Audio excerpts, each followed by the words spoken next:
Hello అండి, అందరికీ welcome back to my channel. So ఇదొచ్చేసి మా ఇంటి గణేష్ నిమజ్జనం అనమాట.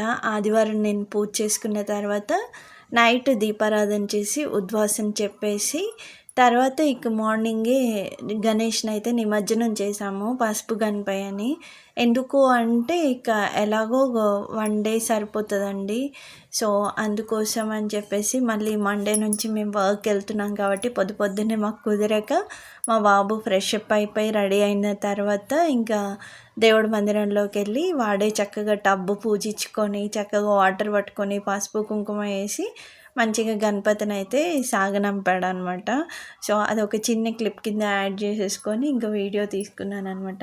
ఇట్లా మా పసుపు గణపయ్యని నెక్స్ట్ డేకి నిమజ్జనం అయితే చేసేసాము. సో ఐ హోప్ మీరందరూ మీ ఇంట్లో గణపయ్యని మీ ఇంట్లోనే నిమజ్జనం చేసుకొని ఉంటారని ఆశిస్తూ ఈ చిన్న మినీ వ్లాగ్ అనేది షేర్ చేస్తున్నానండి. అండ్ ఈ వ్లాగ్ ఎలా అనిపించింది అనేది తప్పకుండా లైక్ చేయండి, నచ్చితే షేర్ చేయండి, కామెంట్ చేయండి. ఇంకా ఇట్లా పత్రితో పాటుగా మేమైతే నిమజ్జనం చేసామన్నమాట. యాక్చువల్లీ ఈశాన్యం వైపు పెట్టమంటే వాడికేమో ఇంకా అర్థం కాక దానికి తోడు టైం అయిపోతుంది, అందరం హడావుడిగా ఉన్నాం అనమాట. అప్పుడే మా పాపకి హెయిర్ కామ్ చేసి ఇంకా నేను కూడా ఫ్రెష్ అప్ అయిపోయి తను కూడా అవ్వడానికి వెళ్ళిపోయింది. సో అందుకోసం అని చెప్పేసి మా బాబు చేత అయితే నిమజ్జనం చేపించాను. సో అట్లా ఇంకా టబ్లో వాటర్ తీసుకొని నిమజ్జనం చేసేసాము. ఈవినింగ్ వచ్చిన తర్వాత వాటిని చెట్ల మధ్యలో ఉంటే పారబోసేసానండి.